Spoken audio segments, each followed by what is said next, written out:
Bridge থাকলে ভালো হতো, ওঠানামাটা একটু সুবিধা হতো আমাদের জন্য। আমরা পর্যটক হিসাবে আপনাদের কাছে রিকোয়েস্ট, বোট ভাড়া, অটো ভাড়া এগুলো একটু নিয়ন্ত্রণ করার চেষ্টা করবেন। বর্তমানে আছে আমাদের মহেশখালী, যেটা আদিনাথ জেটি, যেটা ট্যুরিস্টদের জন্য বিখ্যাত।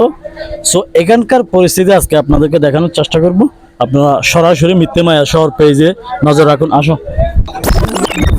তো গাইস, দেখুন প্রচুর ট্যুরিস্ট এখানে কিন্তু যাতায়াত করতেছে, কিন্তু এখানে কোনো জেটি দেওয়া হয় নাই, যার কারণে যাত্রীদের অনেক কষ্ট হচ্ছে।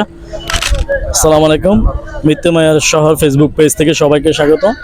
আপনাদের সাথে আছি আমি রবিউল হাসান রবি। তো গাইস, আজকে কোথায় আছি দেখেন, আজকে আছে আমাদের সেই বিখ্যাত মহেশখালী আদিনাথ জেটি ঘাটের একদম নিচে। আমার ক্যামেরাম্যানকে বলবো যদি একটু এদিকে দেখাতেন সব যাত্রীদের। আমাদের ঘাট কিন্তু ওই পাশে আরো একটা আছে, যেটা কক্সবাজার টু মহেশখালী যাতায়াতের জেটি ঘাট।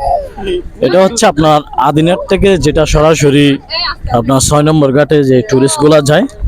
সো অনেক দেখতে পাচ্ছেন এখানে কিন্তু একটি জেটি ঘাট, একটা ব্রিজ দিলে সম্ভবত ভালো হতো, কারণ নিচে দেখেন আপনারা এই যে বাঁশের উপর দিয়ে মানে কি যাতায়াত করতেছে, এখানে যাত্রীদের অনেক কষ্ট হচ্ছে। আমি ক্যামেরাম্যানকেও বলবো আরেকটু সামনে আসার জন্য। আমি এখানকার টুরিস্টদের সাথে কথা বলার চেষ্টা করব। আসসালামু আলাইকুম ভাইয়া। জি, ওয়ালাইকুম আসসালাম। কোথা থেকে আসছেন? কুমিল্লা থেকে আসছি। কুমিল্লা থেকে আসছেন? জি। তো এখানে এসে পরিবেশটা কেমন লাগছে আপনার? মহেশখালীর সৌন্দর্য কেমন আপনার? সৌন্দর্য ভালো, পরিবেশ ভালো, বাট এখানে যে আপনারা পার হচ্ছেন, তো এখানে তো একটা ব্রিজ দিলে ভালো হতো মনে হয়। জি, একটু ব্রিজ থাকলে ভালো হতো। জি, এখন তো বাটা হয়ে গেছে, এখন আপনাদের অনেক প্রবলেম ব্রিজ থাকলে ভালো হতো, ওঠানামাটা একটু সুবিধা হতো আমাদের জন্য। মহেশখালীর মানুষগুলা কেমন? মহেশখালীর মানুষ ভালো আলহামদুলিল্লাহ, বাট হচ্ছে ভাড়াটা একটু নিয়ন্ত্রণ করা দরকার, একটা নির্দিষ্ট ভাড়া চার্জ করা উচিত। ওইখানে ওই ঘাটে কিন্তু সিট রাখার ব্যবস্থা করা হয়েছিল, ঠিক আছে, কিন্তু অনলি 30 টাকা, এটা হয়তো কাগজে কলমে আছে, কিন্তু প্র্যাকটিক্যালি তো আমরা পাই নাই। না, এটা তো টুরিস্টদের জন্য কিন্তু উন্মুক্ত করা আছে, কিন্তু এখানে কোনো আমাদের মহেশখালীবাসীদের জন্য না। এটা আপনাদের একটু হস্তক্ষেপ নিলে এটা ভালো হয়। আমরা পর্যটক হিসাবে আপনাদের কাছে রিকোয়েস্ট, বোট ভাড়া, অটো ভাড়া এগুলো একটু নিয়ন্ত্রণ করার চেষ্টা করবেন খালি, ঠিক আছে? ওকে, থ্যাংক ইউ। আপনাকে অসংখ্য ধন্যবাদ। তো দর্শক, আপনারা শুনতেই পেলেন আমাদের ট্যুরিস্টদের যে যাতায়াতের যে প্রবলেমটা রয়েছে।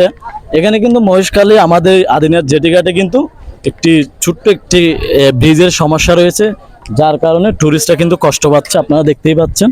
একটু জুম করে দেখানোর চেষ্টা করো,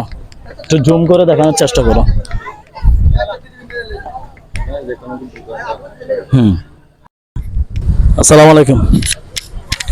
ওয়ালাইকুম আসসালাম। ভাই, আপনি কি এখানকার স্থানীয়? আপনি? হ্যাঁ, আমি এখানকার স্থানীয় একজন। তো এখানে যে আপনাদের মহেশখালী ট্যুরিস্টরা কিন্তু এখানে উপভোগ করতে আসতেছে, আপনি দেখতে পাচ্ছেন অনেক ট্যুরিস্ট।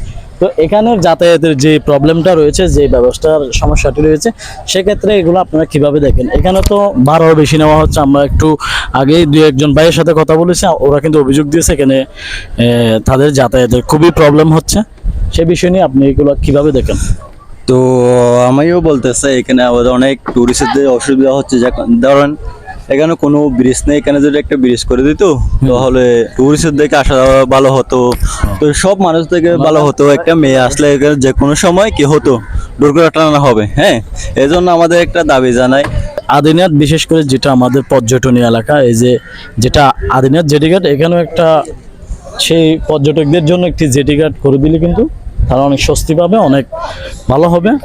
সেক্ষেত্রে আমি বলবো যারা এই মহেশখালীতে যারা দায়িত্বরত আছেন, তারা একটু এদিকে নজর দেওয়ার চেষ্টা করবেন। আর এখানে কিন্তু আমরা কয়েকজন যাত্রীর সাথে কথা বলেছি, ভাড়া কিন্তু বেশি নেওয়ার চেষ্টা করেছে।